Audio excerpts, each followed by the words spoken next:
Grace teaches us that once we find and embrace our passion, anything is possible. I am pleased to invite Grace to the podium to deliver the commencement message to the class of 2012.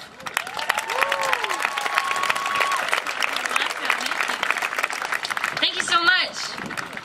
How's everyone doing today? It is so beautiful out. You guys are so lucky. I'm so honored to be here today. Congratulations to the class of 2012. It's amazing. Give yourselves a round of applause. I also want to congratulate all of the parents and the incredible teachers who have been in this wonderful journey. Thank you to all that you do. Thank you to Melanie Alexander for bringing me here today and asking me to speak, and all these wonderful, wonderful people on stage. I went to Driscoll School. I'm a Brookline girl. Any Driscoll students? Pierce rules. I went to Brookline High School for a short bit before entering the Berklee College of Music at age 16. I just graduated Berklee in December and at 19, and I've been touring the world throughout all of this since the age of 14. I remember the days of jazz band here at Brookline High School with the awesome Carolyn Castellano and of course X-Blocks. I feel so fortunate to have gone to a high school where my headmaster and teachers supported my career with understanding and flexibility. I never expected to have a career in music when I was little. Music's just always been something that I loved. My parents told me that I should find a passion, whatever it may be, and they would support me 100%. With guidance, they let me decide and work toward my own dream. When I was 10 years old, I found the saxophone, and I fell in love with it. I would stay up late practicing till midnight, and my parents would have to tell me to go to bed. I love playing music. I love writing songs. I love singing. Music really takes me to a different place when I'm on stage, and performing and being on stage feels like home. It's the only thing I can picture myself doing day and night because my passion for it is so strong. I feel truly blessed when I'm out performing and traveling the world because it's always been my dream to spread joy through my music to as many people as possible. I'm going to be very honest and tell you it's very hard, it's difficult to write a speech for all of you. I'm only a couple of years older than you, and I didn't know how I'm supposed to, give you wisdom and advice. I'm still learning all of this stuff for myself. Thinking more about it, however, I do feel that I can talk about the experiences I have had and the lessons I've learned in getting to where I am today in my career. I would like to specifically talk about the 3 qualities that I feel are important to achieving your dreams. The first thing that comes to mind is hard work. There's no apps we can buy on our iPhones for it. There's no YouTube channel to subscribe to. I'm sorry. This one's actually on all of us. Everybody here today is blessed with some type of gift. Every person is born to be a star at something. Some of you may have already discovered that gift and started to work on it. Others may have not found it yet, but you will, if you keep yourself open, imaginative, and positive. The great thing about life is nobody has to do it the same way. We all have different aspirations and inspirations. I've gone about my own life in a very unconventional way. I never graduated from BHS. I left early and went straight to college at 16. I'm Asian with an Irish name, playing saxophone and jazz, a very male-dominated field. Nothing about that is usual. But I've followed my passions, and this is where it's taken me, and I love it. I'm grateful to have wonderful parents who never forced me to become somebody that I wasn't. They knew from the moment I was 6 years old that I was a very out-of-the-box, creative type of kid. I was playing classical piano at that time, and I hated to practice. So instead, I would make up my own songs. And my parents would walk in and they'd say, "Wait a minute, that's not the piece that she's supposed to be practicing."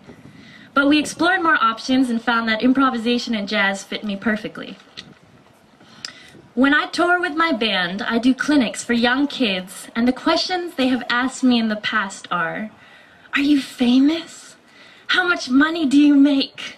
And have you performed with Justin Bieber? It seems like a lot of us are obsessed with 15 minutes of fame and how many views on YouTube someone has gotten. Distractions are everywhere, more than ever.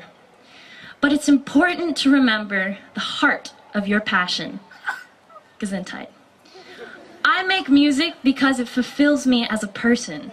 If I was working at a convenience store, I would still be playing music. I've never thought about the money or the fame as an incentive for my career. I'm convinced that those things are a byproduct of doing something you love well. And no, I have not performed with Justin Bieber. It takes more than talent to become successful. When you get down to the numbers game, it has been proven that it takes 10,000 hours of good old practice to master anything.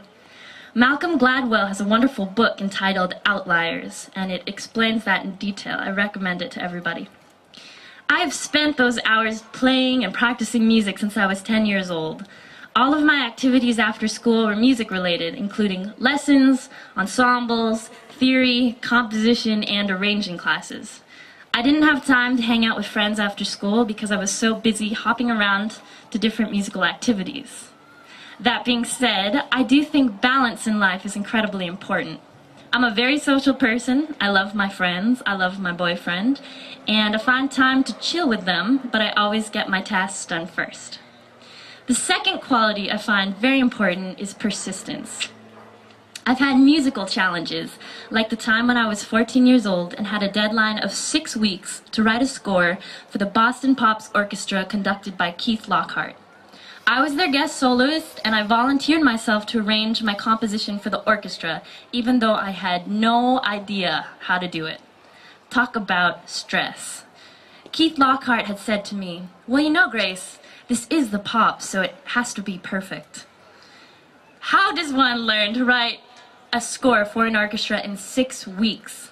I had no idea. I'd never written for violins, tubas, or trombones, all of those instruments before. There were definitely times when I felt it was too difficult, and I thought about giving up, but I persisted. It was a daunting, daunting task, but I did it with the help and support of those around me. I learned a lot and was absolutely thrilled when we premiered it at Symphony Hall for 2 nights in front of 2,000 people. And it sounded pretty damn good, if I do say so myself. The third quality, attitude. Your attitude and outlook in life is so important. I have a friend who's a Grammy Award-winning songwriter who wrote many songs, including I Can't Make You Love Me, sung by Bonnie Raitt. He told me, "In times when someone didn't like my work, I always responded, 'Thank you for taking the time to listen, and I'll try to make it better next time.' He never said, 'F you!' or became bitter. Instead, he turned rejection into a lesson and a challenge for the next time around. He also stressed the point of always being kind to others. I found it to be so important to have a great personal relationship with people in your field. Make sure to nurture the relationships with people you look up to, your mentors, as well as your friends and family. You never know how those relationships will start. I had a situation where I was extremely disappointed because I wasn't able to attend a major jazz concert at the Apollo Theater in New York City. I ended up going to dinner with some friends at a random steakhouse and was invited to sit in with a trio that was playing in front of 20 people. I played the first set, was invited to play the second, and the pianist asked me if I minded if a trumpeter joined us for the second set. I said, of course not. Turns out that trumpeter was the great Wynton Marsalis. We played together for the next hour. It was a blast. 3 weeks later, I got a phone call from his office asking me if I would like to join Wynton and the Lincoln Center Jazz Orchestra as a soloist at Rose Hall for 3 nights. A month after that, Wynton asked me if I would like to join him in the all-star concert at the Kennedy Center as part of President Obama's inauguration. So it's important to go with the flow. Something great may come out of it.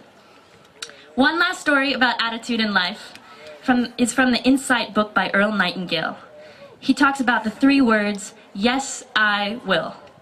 It's a story about an American team of mountain climbers and their quest to climb Mount Everest. Before the team left for the journey, every climber was questioned by a psychiatrist with the same question: will you get to the top of Everest? Most of them answered with an enthusiastic, "I'm gonna do my best, I'm sure gonna try, or I'm gonna work at it." However, there was one man who quietly answered, "Yes, I will." Turns out, he's the only one who made it to the top. You should all be so proud of what you've accomplished in these last 4 years. It's no easy feat. I hope you are excited for the journey that's about to come next. Whether you are continuing on to college, going right into the job market, or taking time off to figure out your options, I'm sure this next chapter in your life will be one where you discover a lot about yourself. I found college, work, and traveling to be a real time of growth. There's no experience like it. Just remember, nobody else will be able to think of the ideas you think of, the questions or the answers, the music or the writing. I am so excited for what the future holds for all of you. History has been made by leaders who were bold, courageous, and believed in themselves even when everybody else thought they were crazy. If you have a dream, don't let anybody stop you or tell you who you should be. It's your life. It's your dream, nobody else's. And just remember those 3 words: yes, I will. Thank you so much. Thank you. Before I conclude, I would like to play a little musical segment for you and invite Eli Cherry up on drums. How about it for Eli?